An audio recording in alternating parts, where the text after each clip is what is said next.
And engagement is that it's experiential based. So, right now we live in a time frame where by the day we become more technologically integrated. But, the funny thing about that is that it doesn't replace live experience. So even when you have something like we did this past year where people are still bullish on virtual experience and engagement that way, people are just flocking back to live shows. So it's really important to understand that because it can be tricky. And I'm sure our good folks here at Warner know what I'm talking about. You have these technologies that are around for a little while, and it's important to harness those, right? We learned that as early as MySpace, and tap into those fan communities and really build a relationship there that can be carried over to whatever the next platform or medium is going to be. My kind of number one rule of fan engagement, and that is that the further you get in the business, the more your performance, your results are based on the dollars that you generate or the consumption, the streams, or the data that you collect. And it can start to, especially at a mass scale, depersonalize the fans into the objective you're trying to get them to do.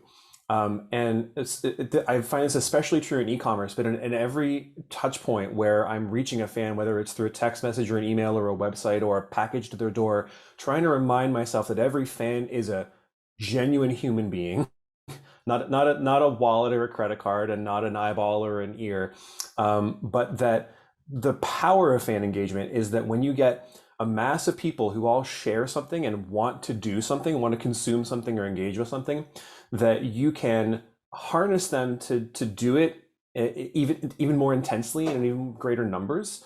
But then on the flip side, if you have a strategy that you want to try and do, and it's not getting the results that you want, you can try it harder, but you also have to try and understand that there may just be human beings on the other side of that who can only be herded or pushed so far.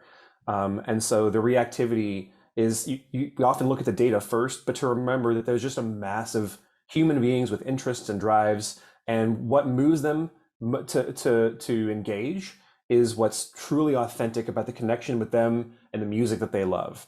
And the company that you're at is exploiting that for profit, which is fine, that's what companies do. But to remember that to get them to do what you want them to do is to think about why they're doing it in the first place, and to always humanize the consumer or the listener or the subscriber, and to try to put yourself in their shoes and flip yourself on the other side of the equation. I mean, like if I was, if I was the fan in this equation, how would I feel? How would I respond?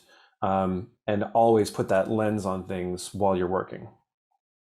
Yeah, just along with the meaningful impact from fan engagement itself, I know that numbers and data is very important. So with you as an analyst in CRM stands for Customer Relationship Management, right?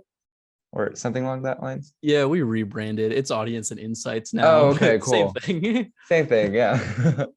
But yeah, I wanted to see what do you do on a daily basis as an analyst, and how that really helps the company?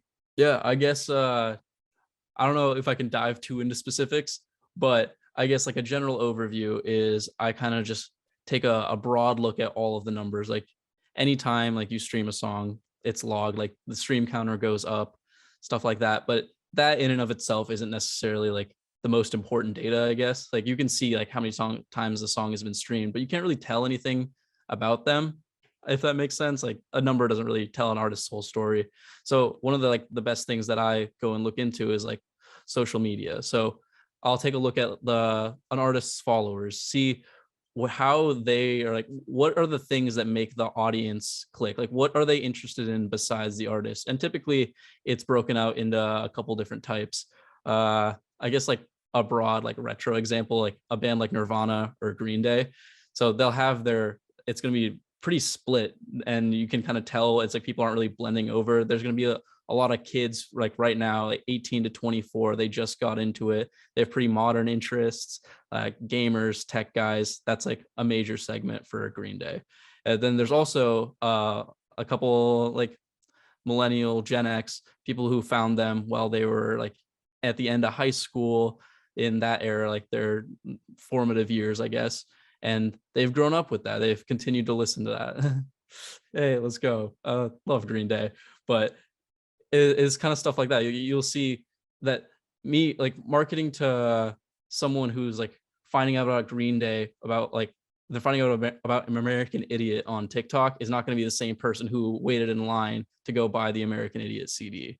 And that's like one of the things that I try and look into. And I guess that's kind of like where the difference in like numbers and social media all comes into play. And I guess along with that, another big thing that I like to look into with the numbers is like regional distribution. Because like Jack Harlow, for example, huge fan base in Louisville, Kentucky. No one else has a fan base in Louisville, Kentucky like that dude does. And I think looking into stuff like that's also important, because if you have a fan base that's super localized in one area, there's going to be a lot of things that draw people to that area, and a lot of things about that area that can be used to like tie into an artist's core messaging. So that's kind of what I do from the data perspective, just looking at all the numbers that are provided across like streaming, social media, like how many people are making content about it, and then pivoting it in a way that you can tell a story from those numbers. Data is just the sort of continuous raw information about a story that's happening as we speak. And the better you can predict what that story is telling you and where it's headed, the better off you can, the more like the more you can align your strategies to go where you think it's going, or to drive it where you want to go, and use models to predict where it's going to go, and then try to get it there, and then see where your predictions right, wrong, accurate, inaccurate, and that tells you how good of a job you did. And if you were accurate in your prediction, then do the same thing and see if the returns are the same or better or worse, because it's all about the story that you can glean from the data informing the decisions you make in the future.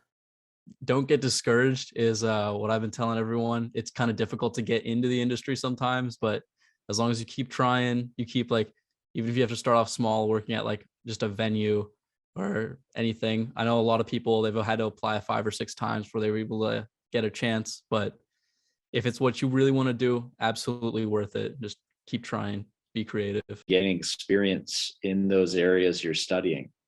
There's all types of accessible ways to do that with festivals and venues. They do so much subcontracting. There's so many little jobs and things that you can slot in and do just to even put you in those environments, so that as somebody who has an eye for what it is you're looking at, you can walk around and learn. And I did that when I first started. That was how I got into that space and doing that. And the important thing is just to remember what you're there for, why you're there. You're going to be surrounded by different people working those jobs for different reasons, who don't have the same long-term vision and goals that you do, and that's okay. And do your own thing. Just have fun doing your thing, not what everybody else is doing.